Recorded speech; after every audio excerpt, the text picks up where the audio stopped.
Hey everyone, back again finally. I was moved from LA back to Montreal, so things were a little bit chaotic, but we are back. We're back into this. We're coming back with Cedric Robinson's Black Marxism, or subtitle, The Making of the Black Radical Tradition. Now, before jumping into it, hi, I'm David. I explain philosophical concepts and texts and stuff and ideas to try to make them accessible to you. So if you're new here, you can find this as a YouTube video, or sometimes on my YouTube channel, sometimes there's videos. If you found this on YouTube, you're going to be able to find it as just a podcast where there's pretty much only podcasts. There shouldn't be any ads. There shouldn't be. But in any case, you can go find this under all the same names and stuff. You'll be able to find it as a podcast on all major podcast platforms. And yeah, give it a listen. If you like what I do, you can follow me on other platforms. Just follow the links in the descriptions. If you're curious, please consider donating to help Palestinians in need in fighting against Israeli occupation, genocide, and apartheid. These are things that have been going on for decades to the Palestinians and needs to be remedied. Now, please consider this. I'm going to talk more about Palestinian resistance probably in episode 2, because part of the task here in this book is problematizing the idea that Marxism is the one viable theoretical anti-oppressive strategy, when, as Robinson will show here, there is a well-documented anti-capitalist, anti-imperialist, many different kinds of struggles that have in no way been strict adherents to Marxists or Marxism. But we're going to get into all of that. So how this is going to work is part 1 is each part is just going to cover each part of the book. So there's 3 parts of the book. Each episode is going to cover each of those parts. And so today, without further ado, let's jump into part 1, or the introduction, and then part 1. So simply, all that Robinson is doing here is asking whether Marxism and Black radicalism, that is the Black radical tradition, which we're going to get into, if they are compatible, given Marxism's European undertones. Marxism is incredibly European in its history. Now, this does demand a lot more nuance, because there have obviously been many different Marxist movements that have happened all over the world. It is by no means a European movement, but for all intents and purposes is actually exercised the most not even in Europe. So it's definitely not a European thing. However, some of its ideological roots are certainly European, and we're going to get into that. But this is what Robinson is encouraging us to ask. Robinson is encouraging us to ask in what ways Marxism falls short when actually accounting for the specific kinds of oppressions that black people whose legacy comes from historical enslavement and colonialism and exploitation and everything horrible under the sun, whether or not that Marxist analysis can in any way encapsulate and capture those experiences and provide an actually useful way to understand them. Now, with all of this, in no way is Robinson saying that Marxism is useless. Like, obviously not. That would be totally ridiculous. If there's a Marxist out there who's like, yeah, this text is useless because it's like critical of Marxism, then frankly, you're not a true Marxist. I mean, I'll just say it. Marxism is, I think, if you look back at the original text, and maybe I'm more of a Trotskyist in this way, it does demand perpetual evaluation and negotiation, and it's going to take on different forms in different places, which isn't always respected. In fact, there are quite a few contingents of Marxists that remain heavily committed to essentially just making Marxism a European project, or it's about turning the world into Europe, which I don't think is truly Marxist, but some people who claim the title, they believe such things. Now, before jumping into part 1, still within the introduction, he provides another very important term, and that is racial capitalism. And it's a little bit of a redundant term.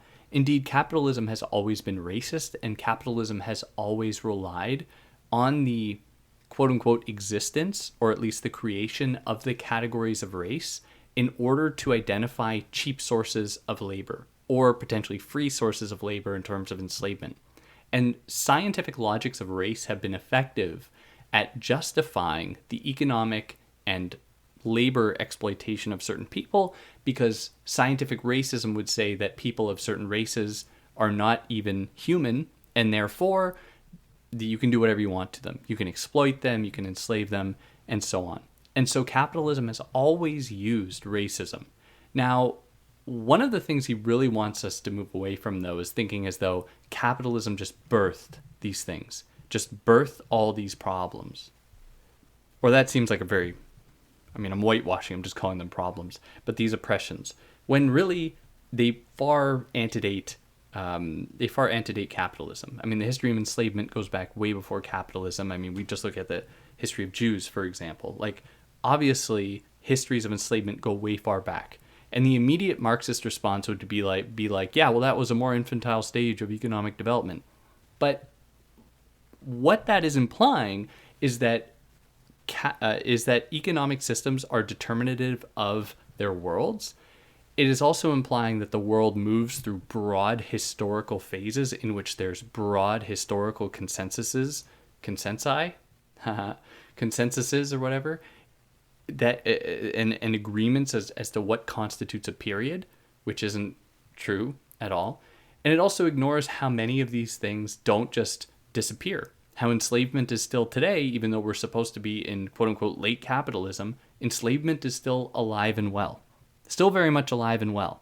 So it's like, what's going on here? Like, clearly, the Marxist view of capitalism as a totalizing system that pushes people into classes and therefore encourages a kind of class consciousness is a little bit naive.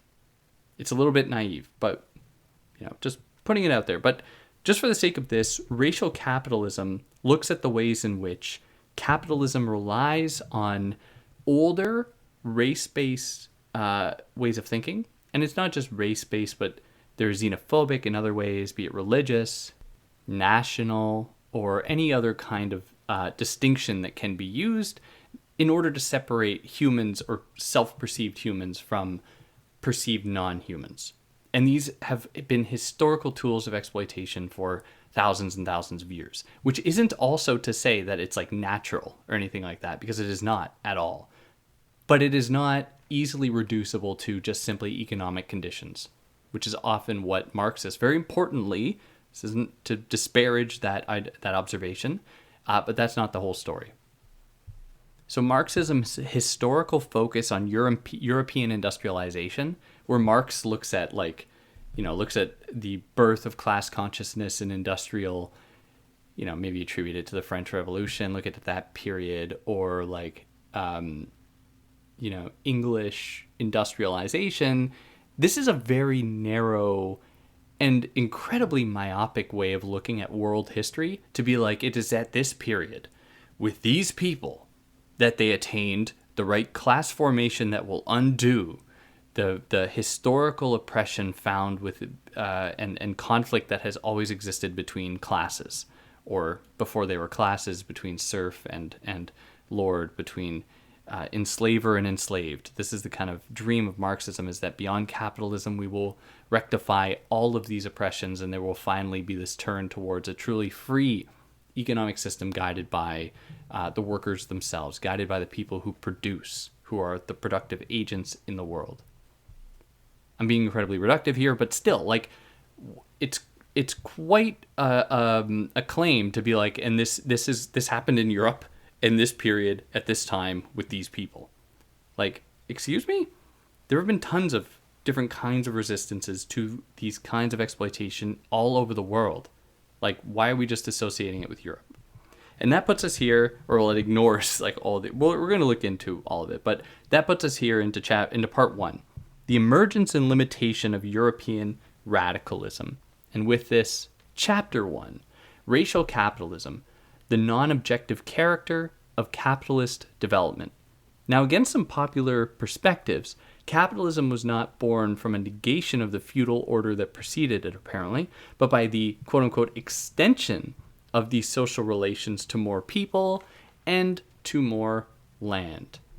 Capitalism would then maintain the unequal structures found in systems that preceded it, like enslavement, like serfdom, etc., while permeating at that time, and that spread throughout that time, and it would extend these kinds of oppressions to way more people and include other things like religious hierarchies, nationalist hierarchies, economic hierarchies, etc. So to give you an idea, this is the basic Marxist idea of human economic history, where we've got, and I'm being very reductive about this, but it should give you the kind of general picture. Now, for Marx, this is Marx's dream, and I think that, I mean, he's really brilliant for this, but like, humankind goes through these periods of constantly trying, or their entire lives, everyone's lives is like about supplying for themselves. And this has been the primary basis upon which societies have been organized, which means us dealing with people doing work to sustain themselves and the world they live in. And indeed, that goes on very much still to this day. And this has been structured in many different ways. And Marx just kind of looks at it in very general terms, where not just general terms, but, you know, in pretty general terms, where he's like, people were largely using enslavement for a long time. And then with the general emancipation of laborers, of people, of money, of wealth, then came a kind of dynastical association with the land and the willingness to put people to work in a kind of more amicable relationship, where you had people working on the land that would be able to have land, have home, have shelter, but are providing for the Lord. And then with capitalism, we see an even further development of a quote-unquote liberation of productive, that is working subjects, that is workers, in the form of them becoming free wage laborers. That is, they can technically, you find this in like Adam Smith's The Wealth of Nations, you can technically go and work wherever you want. This is one of the illusions of capitalism. You can, if you're not being paid enough, go work somewhere else. It's like no one's forcing you to. And of course, that totally ignores how you are, in fact, forced to do it. But putting that aside, this is the idea. And then from there, as historically we've been seeing this steady emancipation of workers, Marx just kind of postulates, like, we've gone through these radical transformations. What's to stop us from imagining communism coming from the future? Like, what's to stop us from imagining that? And this is it's a very interesting idea. It leaves a lot to speculation. No one knows what it's actually going to look like. Marx had no idea. You can find kind of traces of post-capitalist futures and ideas about what it'll look like in his books. Like he doesn't like fully schematize it. But in any case, like, this is the Marxist idea about human history and human economic development in a nutshell. But the simple thing that Robinson says here is just to be like, none of these things have gone away. It's not like we are now in this capitalist world and we've said goodbye to enslavement, to feudalism, to everything like this. Like, I'm just right off the top of my head, there's, for anyone who follows, European politics, you probably know Yanis Varoufakis, who wrote the book Techno-Feudalism. And I mean, just from the title alone, we are already getting the sense that, like, and if you look at the tech landscape and you look at the way things are organized, it doesn't seem all that capitalist. I mean, you now have people like Trump who are pretty much just like a kind of weird variant of socialists in the way that he's like governmentally affecting the market. If it had been anyone who claimed to be left-wing doing these things, then it would have been doomsday, like doing this kind of things with the market, actually affecting it, not letting the market run itself. But it just makes it so plain to see that the apparently most pro-capitalist parties in America are just like controlling it in this strange kind of, do you call it fascism? I don't know. You call it more like, I don't even know what you'd call it. It's like state-run capitalism. It's weird. It's kind of like fascism. It's Hitlerite. But like with that, we see this, this problematizes the idea that capitalism is this opening up of just labor potential. Instead, we see how these previous systems still maintain themselves to this day, and there aren't these neat divides from one period to another that we often find within Marx and Marxists that would come after him. But it's kind of concerning the way in which Marx attributes or kind of looks at human history through the lens or through the prism of European history.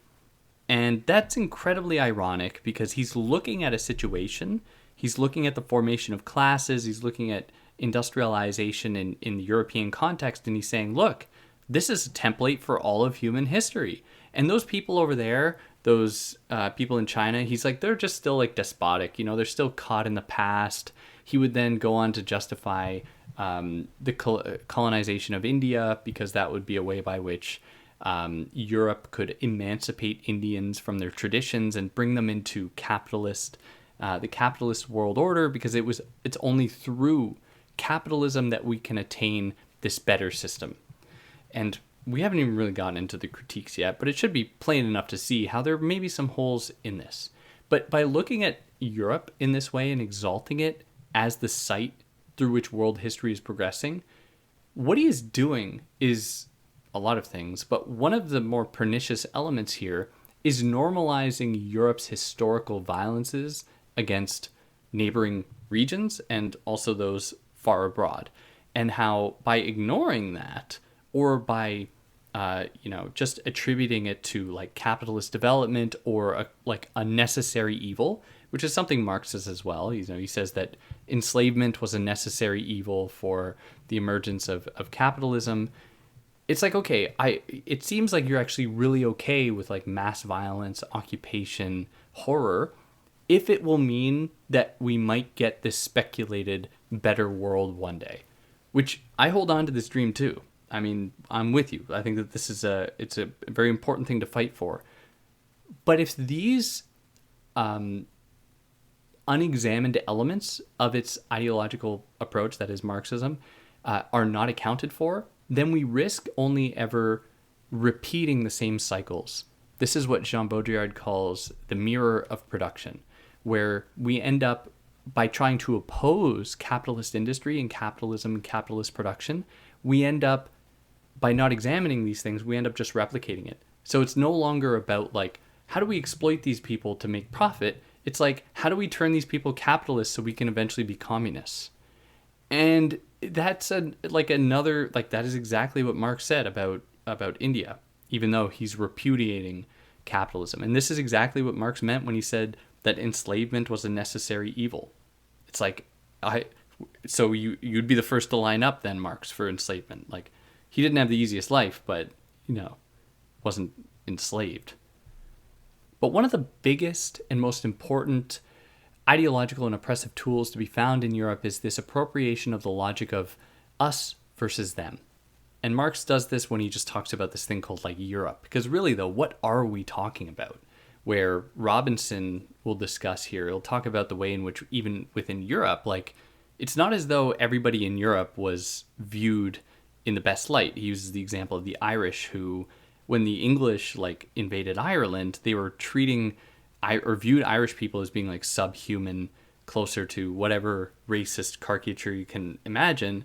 That's like, oh, okay, so clearly we see that this isn't really a European thing, because that wasn't part of Europe, even though it shared the same kind of geographical connection to it and the same kind of racial configuration as far as we know.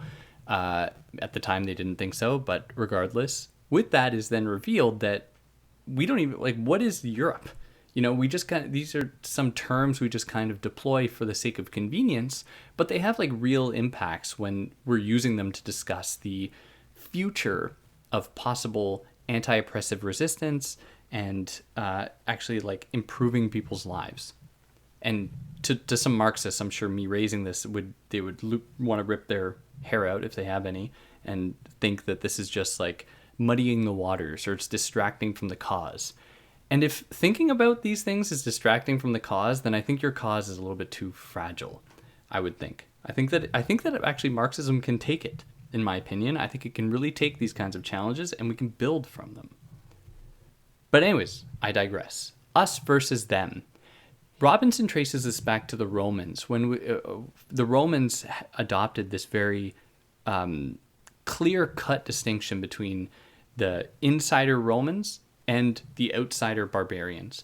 And this logic of us versus them, of insider versus outsider, would play itself out even in Marx's writings, but certainly in the broader colonial expeditions of like European colonial expansion. But for Marx, it just translates into like, you have those enlightened masses of industrialized workers, and then everyone else is still like caught in the past. It's kind of us versus them thing. But that will really pose a problem, because, as Robinson will show, resistances to capitalism have actually not historically really been done by the people who Marx predicted it would be done by. Because Marx predicted that capitalism's demise will come from the people who have been put in a position to be exploited as free laborers, that is, wage laborers, and who have and possess a certain amount of knowledge, not just economic knowledge, but broader historical and philosophical knowledge that will allow them to identify the oppressive tendencies of capitalism. But if you actually look, at history, communism has not been actually enacted by industrialized working classes, because those people have historically gotten the goods of the system. That is, they've been people who've historically actually really benefited from capitalism in a lot of ways. Of course, there's been rampant exploitation. I don't want to deny that. But people in like the global north, people in industrialized parts of the world who are indeed exploited, have been historically much less exploited than the people who are currently being enslaved to produce goods at affordable costs for people in the global north and the industrialized sectors of the world, attesting to the fact that these systems are still very much at play. How things like enslavement and feudalism did not just disappear when capitalism emerged. So without interrogating this kind of us versus them mentality, Robinson is concerned that Marxism might just reappropriate the tools of European capitalism, colonialism, imperialism, etc., and reappropriate them into new terms. And we see it in Marx, like I said before, the case of India or enslavement. Like, it seemed like actually he was kind of okay with some pretty horrible kinds of oppressions. While he was very much, correctly so, not okay with capitalist exploitation, he seemed to be very much okay with other kinds of exploitation, which should raise at least one or two little alarms. I'm not saying anyone has to be perfect, but definitely something to consider. Now for some history here. Now, this is probably not the best place to say this, 20 minutes in, but this text is very historically dense. You need to read it yourself if you want the full picture. I'm going to do my best to give like the best kind of overview here, but there's so much historical stuff, it wouldn't make sense for me to I'm not just going to sit down and read off facts, because that'll be boring. So I'm trying my best to narrativize it, but still, you got to read it to get the full effect, but regardless. Now, for some of this history. The bourgeois likely emerged primarily from the merchant class of the 10th, the 9th centuries in Europe and neighboring continents, really all over the place. And they were largely nomadic and allowed for trade and connections to emerge across borders when borders started to become more solidified 400 or 500 years later. So you had this merchant class of people, of really traveling traders, not traitors, traders that would, be the origins of what we know to be the bourgeois class in under capitalism. And they were opposed to, or they weren't necessarily opposed to, but they weren't the same as the aristocracy. The aristocracy were likely aristocrats who were rich because their families were rich and just inherit a bunch of money. Traders are perhaps people that were, they likely came from a rich background. Maybe they got lucky. Maybe they, got good at some skill and was able to produce something that they could sell, whatever. For whatever reason they're there, they're perhaps the precursor to the capitalism that we know today. Now, by way of a qualification, just because people work with money or make money doesn't mean that they're capitalists. Workers aren't capitalists even though they're technically paid. Capitalists are people who normally possess a good amount of wealth, but invest that wealth with the hopes of earning more wealth. But this wealth comes about not through fair exchange, but it comes through exploitation. That is the exploitation of workers. Now, when the capitalist makes money, what makes them capitalists is that they aren't just taking all that money and spending it on a yacht. They have some of it dedicated to growing their business so that they are in the business of just perpetual growth. Now, this is what capital is versus profit. Capital is money that has been reinvested into one's business or some other money-making source to earn them more money that comes about through the exploitation of labor power. ultimately for the production of commodities that can be sold at a value or at a rate that is higher than what it costs to make them. So in that process, you have the people making the things that aren't being paid what they are earning, the capitalist. Now that's different from somebody who's like, if you're like an artisan, for example, and you had an apprentice who you're teaching how to do something, this isn't capitalism. You're not exploiting them to grow your business. Like there's like a use value at the end of this. There's something that's coming out of this. It is the attained knowledge that you're bestowing upon this person that's going to go off and make their own shop, and they'll make things and then they'll sell them, and then that's it. Like they aren't growing a business into a dynasty or hiring a bunch of workers that they're going to undercharge for their work. Now it is a mystery though. I mean, the origins of capitalism are still quite mysterious. I don't think that this has been settled. But there could have been a whole number of factors. You had this merchant class of the 9th, 10th, 11th centuries that were responding to a lot of changes at the time. There were population changes. There were changes in scientific knowledge about how to do production, et cetera, et cetera. But these necessitated more trade and production themselves. And so these merchants took on a singular role in concentrating wealth in certain areas to essentially like revitalize the idea of cities, which, historically there have been a lot of really amazing cities in human history, but like capitalism or this investment of trading potential in the 10th, 11th centuries started to like build cities up in what would we recognize now in a kind of capitalist way. But they kind of hit a wall though, and that wall was the bubonic plague of the 14th and 15th centuries, where this kind of messed everything up. There was also the 100 Years' War, which didn't help at all either. So there were a lot of changes. There was like population growth and then extreme population decline with this war, with the bubonic plague, where millions and millions of people died. Not to mention, on top of this, there were quite a few, in the 14th and 15th centuries, there were quite a few revolts by peasants, by artisans, by the petit, small petit bourgeois, like the small bourgeois, or like people maybe new into money. They don't have a lot of money, but maybe they own like a shop or something, and they hired, they have a few workers, whatever. Like people resisting government power, people resisting exploitation in other forms, and it was an intense period. And so with this in the 14th and 15th centuries, there was population decline. People weren't having as many kids. Things were actually not going so great because the world kind of sucked all over the place. But this would also coincide with what we know to be the origins of capitalism at that period. Now, of all the people to make it through this period, the bourgeois class managed to get through, but precisely because they did not manage to get through.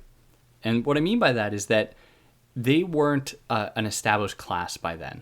Instead, when we're talking about trade and we're talking about merchants in these ways, like they embody a different kind of logic. They take on something more of like an adaptive logic or an adaptive disposition. So many people died. Many of these early bourgeois type trading class people ended up dying or fleeing or whatever. But they would eventually be replaced by others who, in Robinson's words, were willfully adaptive to the new conditions and possibilities offered by the times, end quote. Opposing the idea that the bourgeois clung onto life by appropriating the older administrative and aristocratic apparatuses. That is, they didn't cling on to life, their merchant ways, by just appropriating the aristocracy or religious authorities or governments or anything like this. They did so by embracing a different kind of like adaptive logic that would allow them to maintain their kind of trade and maintain their production or maintain their profits in however way that they imagined it, and to allow them to keep doing their things, but to do so in a chaotic world. And indeed, with chaos comes demand. And they were there at that moment to kind of fill in this demand. And they would actually make good bedfellows with a new emerging idea of the state, which as we see today, states are just they're essentially just capitalist management systems. That is, they just manage the flow of money. It just seems like you watch debates about politicians, and one of the big debate things that they'll always discuss is like the budget, money, like industry, as though these are political concerns. And indeed, they should be now, because that's the world we've created. But that's not what political concerns have been all the time. But this new kind of state, one that would just essentially fulfill the role of managing the flow of capital globally, this would emerge at this time, and this was a kind of thing that these merchant classes hung on to, and it would get them through the bubonic plague and this time of crisis. So with this alone, we see something. I think that there's something interesting to observe, just in the distinction between maybe the older form of this merchant class and the, during the bubonic plague, after it, the new form it took on. That is, the old form might have been more committed to religious institutions, the aristocracy, and so on, but the new form is going to be more interested, was more attached to the state in a certain kind of way. And there's another like longer history here. I mean, the state and capital have always kind of worked really harmoniously together, despite what are often just like illusory debates about state spending and capitalism and everything like that. But this class had a vested interest in the state, because they were more opposed to the aristocracy and religious authorities than they were to the state, because they could appropriate the state. The state is like essentially lifeless and doesn't really have values. But things like the aristocracy are stubborn, and religious institutions are stubborn. And so this new period saw these merchant classes appropriating this new structure, and that would be the state. But this really problematizes the idea that even any of these singular classes, like the working class or bourgeois or whatever, this isn't settled science, what they even really look like. Now, we can all recognize that exploited workers fall very comfortably within the camp of the exploited working class, like, no doubt. But the degree that they're exploited varies drastically from region to region. The other kinds of discrimination they experience, be it racial, be it gendered, be it ableist, etc., like, that will have extreme determining effects on how they are exploited, which are things that are worth considering and not just like papering over under the common umbrella of just like working class. Like, what? Really? That's so reductive.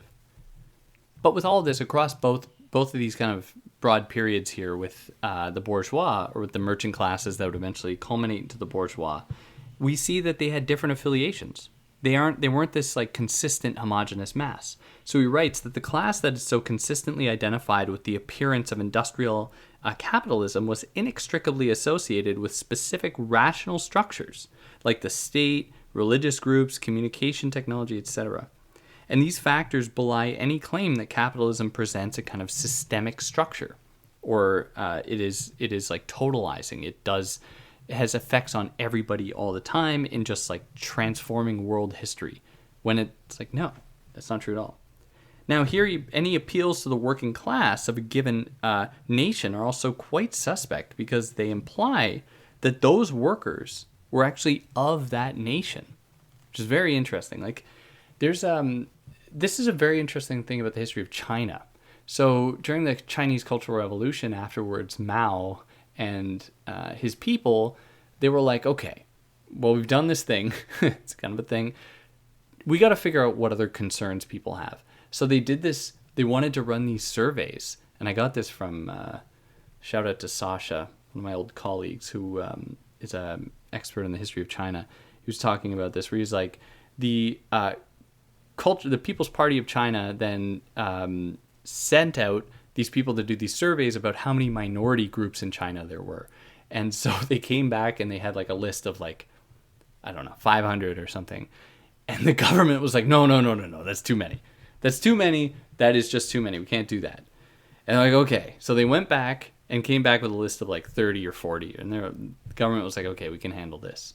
But this is where you get like the collapsing of all Uyghur people, into the banner of Uyghur, even though this is a title imposed on them. Many of them do recognize that and have now internalized that, but that has historically not been the case. There's a bunch of different communities there. The very idea of nations as an umbrella term and identity for large swaths of people is kind of a fairy tale.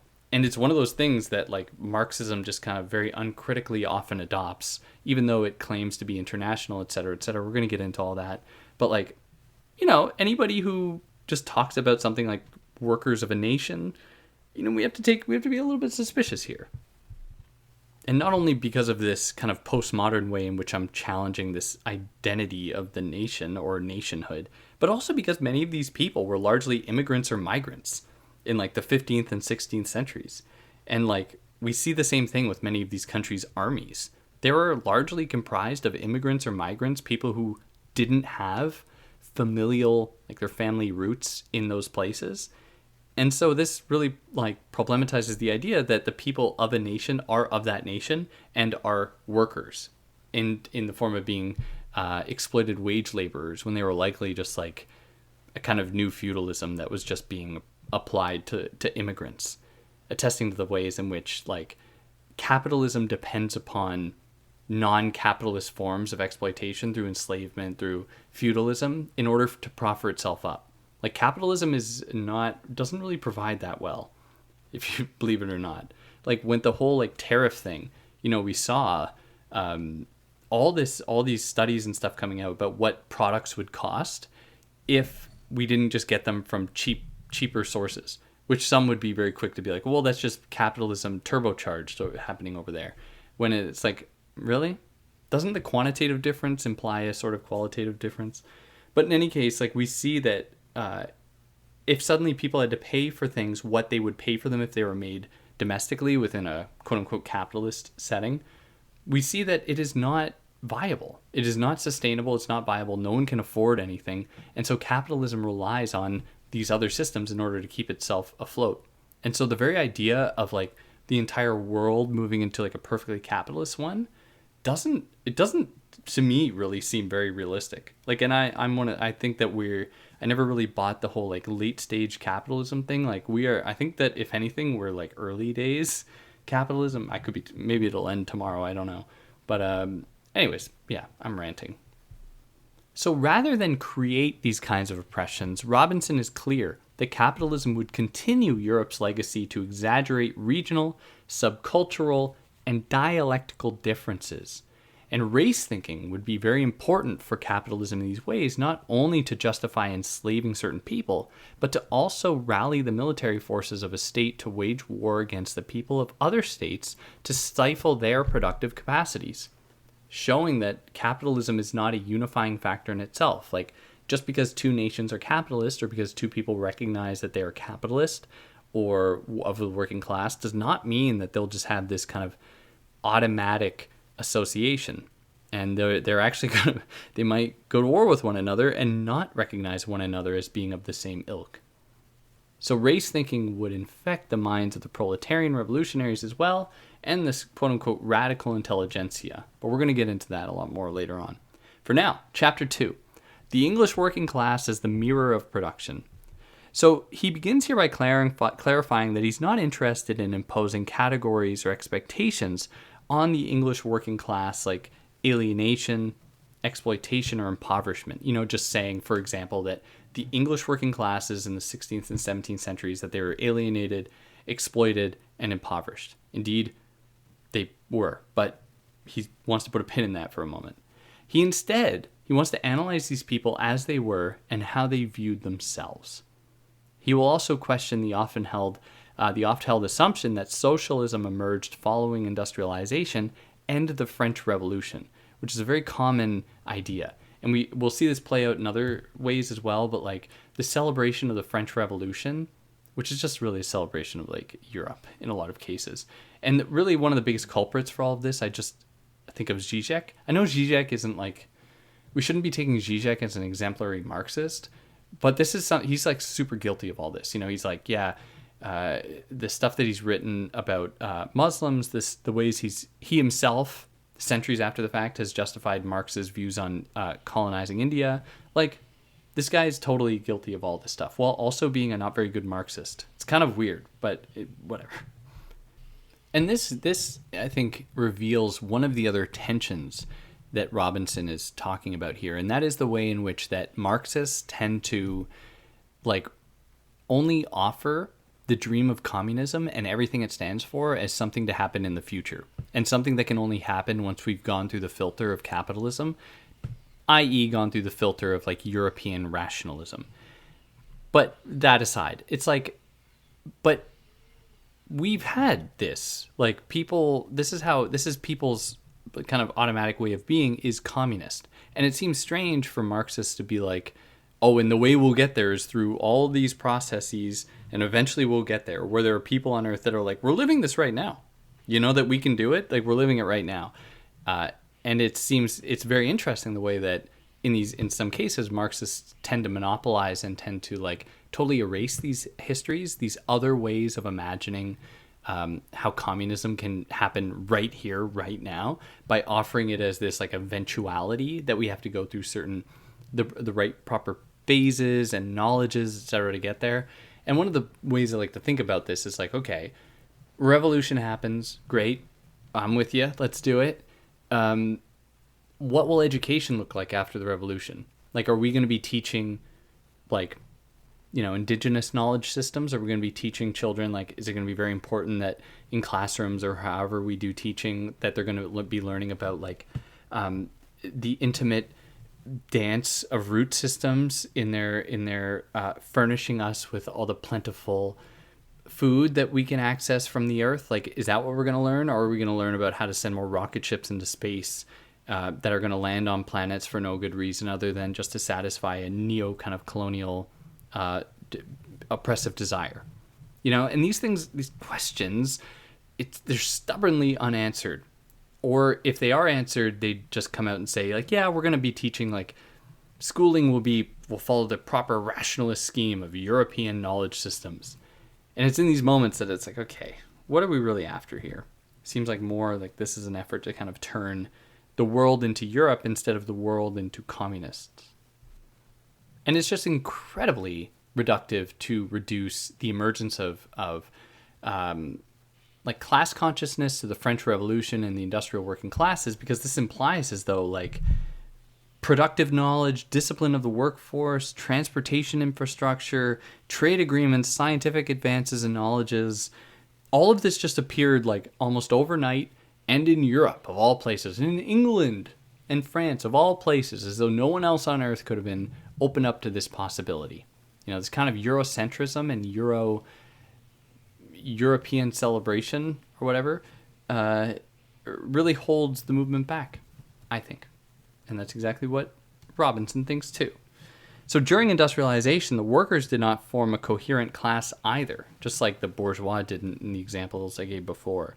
They were splintered between workers, part-time workers, quote-unquote criminals like the lumpen proletariat, unpaid workers, enslaved people, feudal workers. You had apprentices, you had artisans, you had traders that, you know, sidekicks, whatever. You had so many different kinds of workers that were all engaged in their own kinds of resistances, like peasant revolts, which doesn't comply with a neat Marxist view of the world at all, because peasants are technically, they don't possess the right kind of class consciousness that they should to move the needle forward, as Marx had predicted.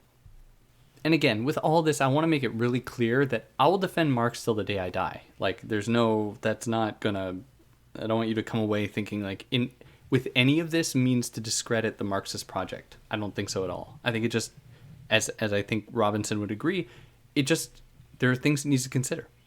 So he writes, the class consciousness of English workers did not strictly adhere to the logic of working class formation premised on capitalist exploitation. Rather, he continues, extreme forms of racism among the English working class determined the form and characteristic that English working class consciousness assumed. So what was uniting many of these people was not so much their entry into a certain kind of class as working class, but instead he's like, what was uniting these people was European racism, European logics of domination and colonialism, where they were like, sure, they were working classes, but they were also vying for European colonial efforts and expansions into various parts of the world because of these promises of riches that would come to them through that. They weren't like, oh, we're workers now, therefore we recognize we're being exploited and we have to undo all this. Robinson's like, no, when you're dealing with racism, what we find is that workers don't just unite on the basis of being workers. That workers will actually still be like racist. They will direct that racism towards other workers who are just not the right skin color as they are. And it will be another tool of distinguishing that us versus them logic that often goes so unexamined. And all of this is certainly true of the English treatment of the Irish.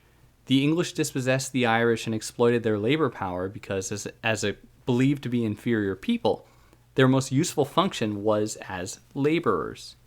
So centuries of English colonialism and capitalist exploitation would color Irish nationalism as it developed in the 18th and 19th centuries. But we must be careful here, obviously. Like, that would have an effect on Irish nationalism for sure. But we have to be careful not to fall into the racist nationalist trap here. Terms like English and Irish are already fictions. Like, well, what does that even mean? Like, of course, and this is one of the tricks of colonialism, is that colonialism creates the conditions where you have to adopt its logics to oppose it. Like, when people across the world were being colonized mostly by Europe, it's not as though the Europeans were going into countries. They were going into regions that had like people who spoke a certain dialect, and then if you went to another region, the people probably spoke a totally different language. They might have had different gods if they had gods, different spiritualities, different, so many different things. And then when these people are all then mutually oppressed in the same way, who are then thrown into these horrible conditions, they can't even likely probably speak to one another. It is then that they're forced to kind of take on a common tongue, a common national identity to oppose their oppressors. But the harm in that is that that identity was not true in the first place. Like, there was no such thing as like an Irish, like to be Irish. Like, what is that? Like, was everyone there like, oh yeah, I'm Irish, as the colonizers were? Like, no, this is an imposed category on them. But this is one of the overall harms of colonialism, in that it expects people to adopt these same logics in order to oppose it. That's why it's quite clever, actually. But this is just another thing. Like, even the way I'm talking about like English and Irish, etc. in this case, like, this is a sign of another tool, a kind of organizational tool that is problematic and oppressive that predates capitalism. Like, and that we often just don't interrogate that much. You read like Benedict Anderson or something, and you might get some, questioning the very identity or idea of nations, but it often just goes totally unexamined. You offer things like Russian people or Chinese people or whatever, Ugandan people. It's like, what does that really mean? What does that really mean? Who are we talking about here? And especially at the time, like, it's not like these people could bring up on a phone or computer and look at what the region that they inhabit looks like, that they can freely move through. Like, they're just seeing their immediate day-to-day world, the trees that they're used to seeing in wherever their region is, that river there, like, that's their world, and to then be associated with this broader nationalist identity is really messed up. It's really messed up, and it's like it's a violent tool of oppression. And so, speaking of the harms of nationalism, let's get into chapter 3, titled Socialist Theory and Nationalism. And we're going to get into this more in the next episode, but like, socialism, Marxist commentary on capitalism, has had a little bit of a tricky relationship with nationalism. You get different schools of thought on this, like Lenin versus Stalin versus Trotsky, others, Rosa Luxemburg, etc. People who've really wrestled with the role of the nation. Now, there's lots of good arguments from both sides. Like, I'm not the last word on this. A lot of people a lot smarter than me know a lot more about this than I do. But there are good arguments for the nationalist thing, because capitalism works through nations. And it's difficult to imagine a kind of resistance to something, to a nation that isn't itself a nation, given the kind of military tools that nations possess, given the kind of power they possess. It seems like the only way to combat it is through nations. So I see the value there. I mean, I think the end goal should be to abolish nations altogether, but I don't think that's going to happen. So I think that, at least we're not yet. So people need to adopt nations, but it's been a tricky thing in Marxist circles. So scientific socialists often attribute their unmatched dialectical consciousness to the 19th century. However, it comes from there. However, the communism they espouse has much earlier roots in the civilizations of Egypt, ancient Greece, and Asia Minor. Like I mentioned before, socialism is not something to happen in the future. We've had it in the past. Even though there's this really clarifying letter that Engels wrote once. I can't remember where it is. If any of you have the, I think you can find it in that red copy of like the Marx Engels Reader, where Engels clarifies to someone he's writing to. He's like, the project that we're aiming for is not about going backwards. It's about going forwards in time. But that says a lot. That says a lot, because what that is saying is that, those people, what they're doing, that's not communism. They're just stuck in the past. They're an undeveloped stage of human history. Of course, they like to think that what they're doing is good, but really what we need to do is go through all the exploitations of capitalism to get all the cool stuff we want, and then let's be equal about it. That's more of what's going on here. Now, even during Marx and Engels' time, it's really important to clarify that they weren't the only socialists or, communists per se. Other people were thinking about this stuff too, and they had a lot of problems with each other. Like there's Proudhon, there was a few other ones that were all doing their own socialist things that were different from Marx and Engels.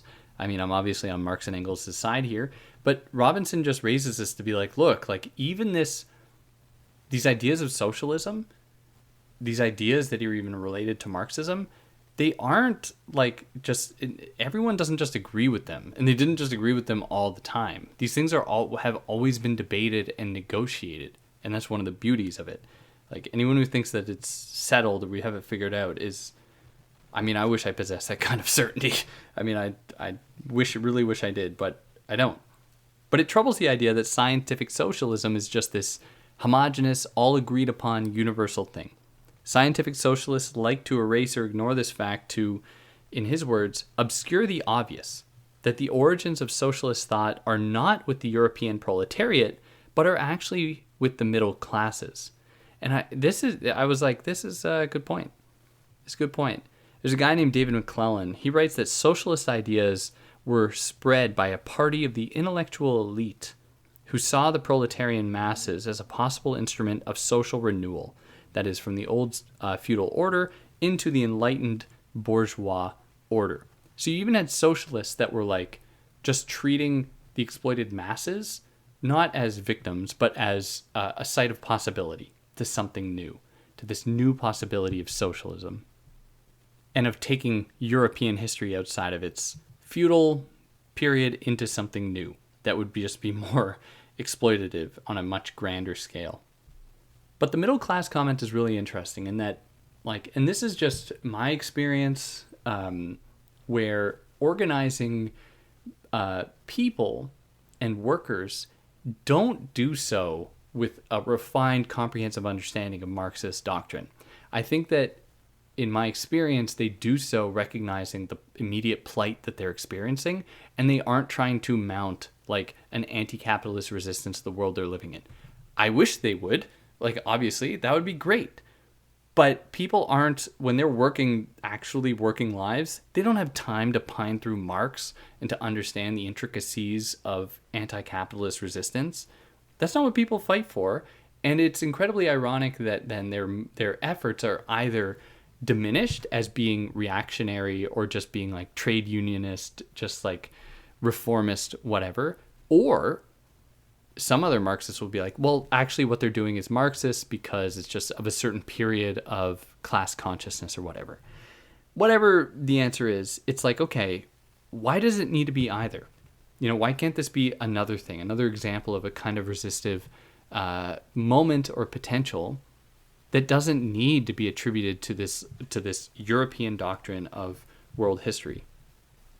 And Marxism has historically, very embarrassingly, been very much a kind of middle class pursuit and interest that has bestowed this narrative, rightly or wrongly, onto working class people as a way by which to undo their oppression, at least in the best case scenario. There are other cases where it seemed like just wanted to turbocharge their oppression, or Marx was like, it's totally cool if we just colonize all these parts of the world that are underdeveloped, that kind of thing.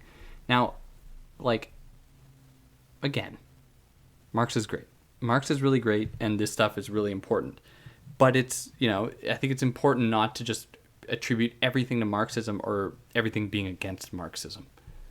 Because like I said before, many of the resistance movements that emerged, even those anti-capitalist Marxist-inspired ones, they weren't coming from the enlightened or conscious working classes. They were coming from peasants. Like the Russian Revolution, like, come on. China, most of those people had gone to like school. And if you read Marx, he's very clear that in order for capitalism to be undone, we have to see the benefits of capitalism in the way that capitalism allows like a lot of money to be made, a lot of new technology to be made, people have more access to knowledge, etc.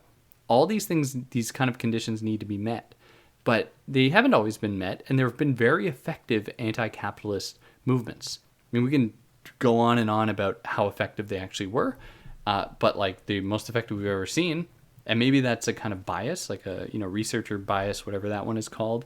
But I think it's still significant. Even in the famous Conspiracy of Equals from the late 18th century, Babeuf writes that we see the resisting class was not proletarian, it was poor farmers, shopkeepers, artisans, peasants, etc. The class consciousness of the English workers did not strictly adhere to the logic of working class formulation premised on capitalist exploitation, as he said before, or as Robinson said before. It took on different forms, responding to different kinds of oppressions. And Robinson suggests that this omission, this forgetting about these other people with other needs, not necessarily just like capitalist resistance, etc., in socialist history prevents Marxists from seeing beyond a very narrow battlefield of the struggle. And he goes so far as to say this in The Service of Capital. He says that while the movements of the working classes tended towards an accommodation with capitalism in the form of trade unions, unionist demands, abandoning revolutionary initiatives to those whose social origins were, most often, the peasant and petit bourgeois classes, socialist theory became more and more dominated by the figure of the revolutionary proletariat, even as that was less and less true. So working classes in Europe were relatively much better off than those other people, like peasants, obviously enslaved people, etc. So many other people that are extremely exploited. And again, I'm not trying to pit them against one another, say that one is like better than the other. Obviously we're dealing with exploitations that all deserve to be taken very seriously.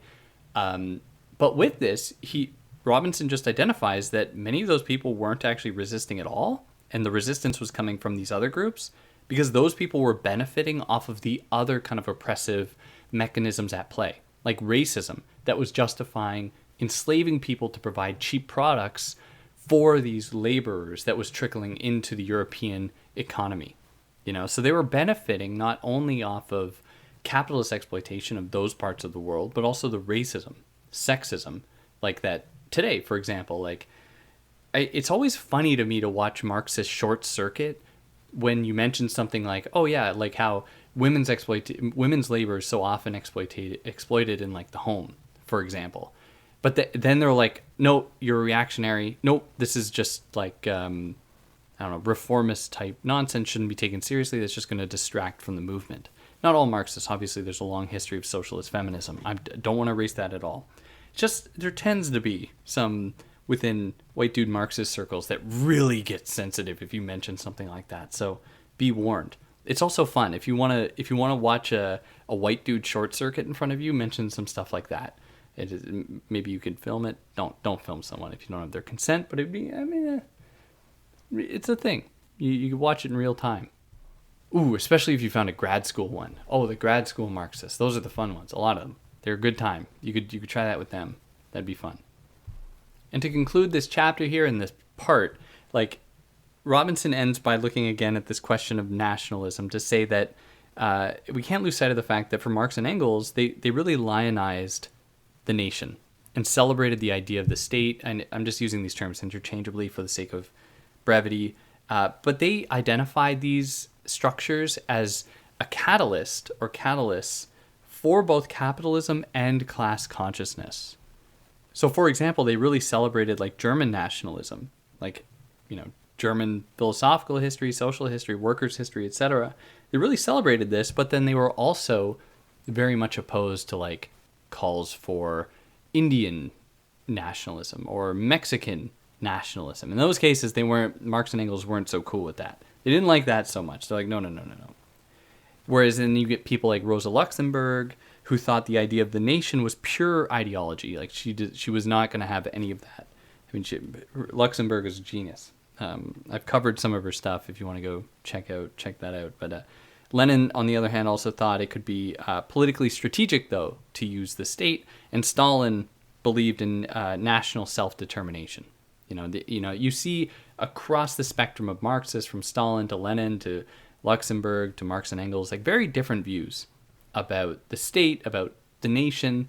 But this reveals, again, this isn't a settled science, and there's a lot of room here for the investment of certain historically oppressive categories and mechanisms to find their way into these doctrines, and how these doctrines, like Marxism, doesn't just exist above even the material conditions it's found in. Like, it's going to adopt them as well, even the oppressive ones, even as it tries not to.